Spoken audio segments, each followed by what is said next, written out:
अस्सलाम वालेकुम स्टूडेंट्स, कैसे हैं आप सब। Hope so by the grace of Allah आप सब ठीक होंगे। स्टूडेंट्स, हेयर मैं सिकरा मानत। हमने साइंस का जो यूनिट स्टार्ट किया था, unit number 4 other living things. Other living things के ये हमने फंजाई के बारे में, बैक्टीरिया के बारे में और प्रोटिस्ट के बारे में रीडिंग भी की थी और कुछ इसके क्वेश्चंस मैंने आपको अटैम्प्ट करने के लिए दिए थे एसडब्ल्यू में भी। अच्छा स्टूडेंट्स, हमने 2 क्वेश्चंस इसके सॉल्व कर लिए थे, परफॉर्म भी कर लिए। अब हमने जो नेक्स्ट करना है वो क्वेश्चन नंबर 3, 4 और 5।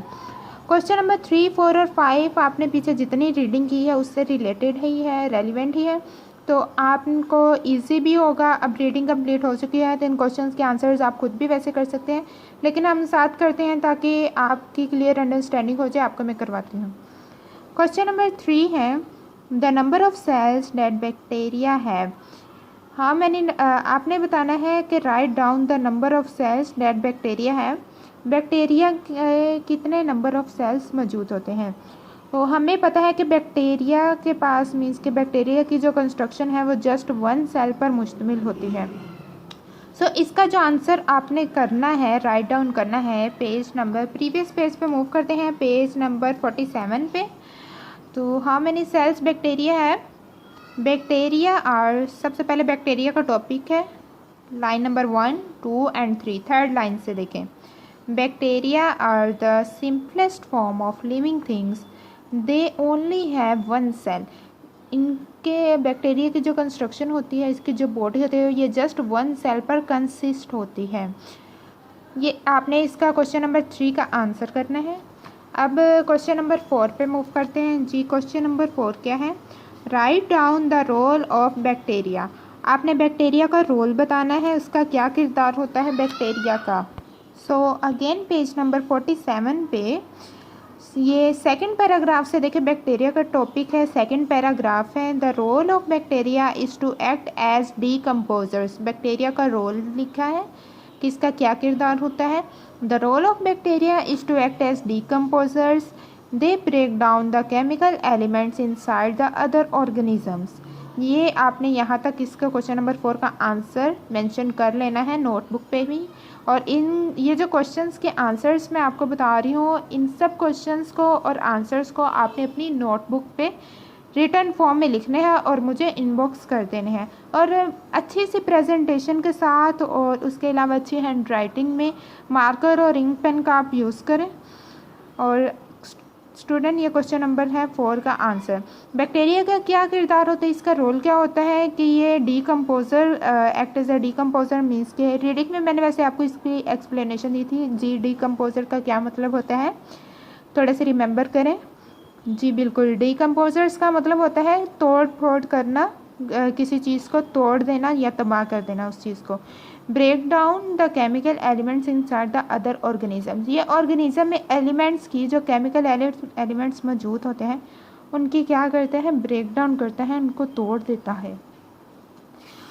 अच्छा स्टूडेंट, अब क्वेश्चन नंबर 5 पे मूव करते हैं। Write down the 2 things that fungi attach themselves to. 2 चीज़ें आपने बतानी है जो जिनको फंजाई जो है जिनके साथ अटैच होती है। सबसे पहले फंजाई, हमने फंजाई के बारे में पढ़ा था। फंजाई जो है वो 2 चीज़ों के साथ अटैच होती है। कौन कौन सी। Fungi attach themselves to animals and plants.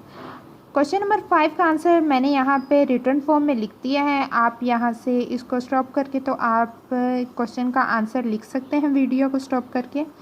Fungi attach themselves to animals and plants. मैं थोड़ा सा और जूम और क्लियर कर देती हूँ ताकि आपको इजीली नज़र आ जाए जी।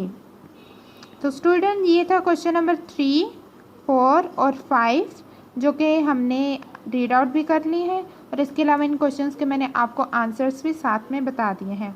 वैसे मुझे लगता है कि आपको समझ आ चुकी है सारी, वैसे क्वेश्चंस के आंसर बताने की मुझे नीड तो नहीं थी, ज़रूरत नहीं थी, बिकॉज़ मुझे ऐसा फील हो रहा है कि आप लोगों को अंडरस्टैंडिंग हो गई है। बिकॉज़ किसी भी स्टूडेंट की तरफ से कोई भी क्वेश्चन नहीं है, तो अगर कोई भी क्वेश्चन नहीं है तो इसका मतलब ये है कि या तो आपको बहुत अच्छे तरीके से समझ आ गई है, या फिर मेरे ख्याल से समझ नहीं आई और ऊपर से गुजर गई है। लेकिन उम्मीद है मुझे आपसे कि आपको बहुत अच्छे से समझ आ चुकी है। ये जो रीडिंग्स हमने की हैं और उसके अलावा क्वेश्चंस के आंसर्स भी कर लिए हैं। वो अलग बात है कि अभी आप सब मेरे सामने नहीं हो ना, तो इसलिए मुझे या तो ये है कि अगर किसी स्टूडेंट ने क्वेश्चन नहीं किया तो मतलब उसको या तो समझ आ चुकी है या फिर नहीं आई। तो वैसे तो उम्मीद यही है कि आप सबको बहुत अच्छे से समझ आ गई हो। अच्छा स्टूडेंट्स, ये हमने 5 क्वेश्चंस अटैम्प्ट कर लिए हैं। आपने इसको अच्छे तरीके से याद करना है। और स्टूडेंट्स, अगर आप में से किसी को भी कोई सी तरह की भी प्रॉब्लम होती है, कोई टॉपिक समझ नहीं आ रहा, किसी वर्ड का मीनिंग नहीं पता लग रहा, तो आप मुझसे ईज़िली पूछ सकते हो।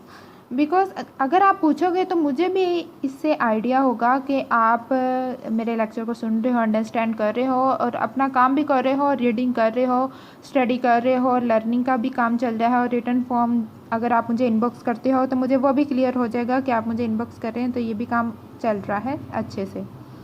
अच्छा स्टूडेंट, मैं एक और चीज़ आपको बताना चाहती हूँ कि अगर कोई स्टूडेंट क्वेश्चन करता है, क्वेश्चनिंग अगर आप करते हो, तो इससे टीचर को बहुत अच्छा आइडिया होता है कि स्टूडेंट को कितनी समझ आ रही है और कितनी समझ नहीं आ रही।